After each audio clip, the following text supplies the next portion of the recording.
ឲ្យទៅដល់ថ្ងៃសៅរ៍ថ្ងៃអាទិត្យអត់បានទៅរៀនណាចាគឺថាកូនខ្ញុំគឺដាក់មនុយហើយថ្ងៃនេះហៀកុយថាម៉ាមីអូនឃ្លានស្ទែកខ្លាំងមែនតើហើយកោពោះមែនតើហ្មងណាចាំការម៉ាមីនេះចាគឺថាចូលចិត្តដែរតែស្ទែកគឺយើងធ្វើមួយផ្លែតបានញ៉ាំហើយគឺជាមុខម្ហូបមួយដែលយើងអាចញ៉ាំបន្លែបានច្រើនមុខទៀតហើយក្តីសុខណាទាំងអស់គ្នាពេលដែលទិញបានបន្លែផ្លែឈើធម្មជាតិល្អខ្លាំងចឹងហើយស្ទែកថ្ងៃនេះគឺខ្ញុំប្រើសាច់គោខ្មែរជាទូទៅគឺខ្ញុំកម្រញ៉ាំរបស់ពីស្រុកគេមិនថាដែរញ៉ាំសោះទេប៉ុន្តែកម្រដោយសារតបងមកតៃផ្ទាល់យល់ថាបន្លែផ្លែឈើឬសាច់ធម្ម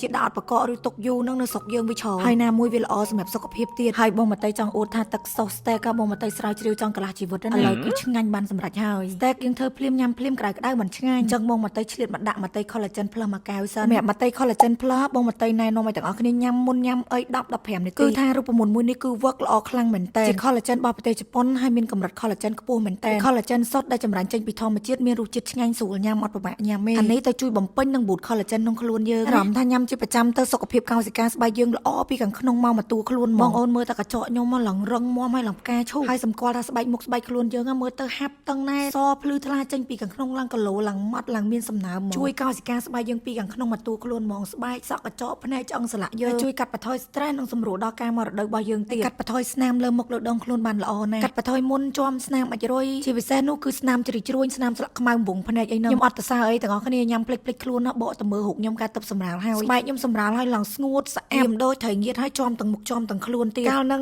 ធាត់ហើយសាច់យាមើលទៅមិនសមតែអាយុ33ដូច50អញ្ចឹងដល់តែញ៉ាំចប់ជាប្រចាំភ្លេចខ្លួនលើបាត់អស់លេងមកដល់តែមើលខ្លួនឯងនឹងពីមុនឥឡូវគឺប្រែសឹងតែ360ដឺក្រេតែបងមកតៃមិនញ៉ាំតែ collagen នេះគឺបងមកតៃប្រើលេមកតៃឈុត VIP ទៀតបងចែក tip សម្រាប់អ្នកដែលចង់សលឿនសខ្លាំងស្រាប់ជាមួយនឹង scrub សាច់ចាំដែលមានរូបមន្តជួយសាច់ចាំនេះមួយទឹក2ដងហើយចាំលាបសេរ៉ូម Burberry ណាសេរ៉ូមនេះបើអ្នកសខ្លាំងហើយចាំចាក់ចូលមួយលេព្រោះនេះផ្ដោតទៅលើការជួសជុលរនាំងការពារស្បែកជាពិសេសជួយពន្លឿនក្នុងការធ្វើឲ្យស្បែកយើងសខ្លាំង booster វាយជួយលឹកជាតិទឹកជួយជួសជុលកោសិកាស្បែកខូចសម្រាប់ឈុតនេះបើអ្នកអត់ចង់សខ្លាំងកុំប្រើតែ collagen បានហើយជាពិសេសលេមកតៃ new version រូបរាងថ្មីនេះកម្រិតសខ្លាំងមែនតែនហ្មងទាំងអស់គ្នាជាពិសេសកាន់តែលងកាន់តែគីឡូកាន់តែសំណើហើយកម្រិតនៃការបំបត្តិស្នាមកាន់តែប៉ាកែសង្វាអីនឹងហក់មកនិយាយពីថាផ្អើលផ្ទុះ feedback មែនតែនហ្មងស្តុកក្រោយនេះជាសាច់លេវីតាមីនសុទ្ធដែលអត់លាបទៅអត់ធ្ងន់ស្បែកទេមើលរូបបងមកតៃការមុនសឹងគេហៅអ៊ំតែបានឈុតលេមកតៃឈុត VIP បូកនឹងការញ៉ាំមកតៃ collagen plus នេះឯងឈុតនេះភ្ញៀវបងដាក់ឈ្មោះឲ្យថាជាឈុតស្បែកសខ្លាំងហើយសាច់ចាំក្មេងជាងវ័យទៀតដាក់ collagen មួយកែវឲ្យឡើងត្រជាក់ចិត្តហ្មងណាបន្ទាប់មកមុននឹងយើងធ្វើ steak គឺយើងធ្វើទឹកសុសសិនហើយមិនអួតរសជាតិទេណារូបមន្តថ្មីតម្រឃើញស្រាវជ្រាវឡើងចង់កន្លះជីវិតហើយឡើយជោគជ័យហើយរសជាតិអាចព្រៀបផ្ទឹមជាមួយនឹងស្ថាគារផ្កាយ5បា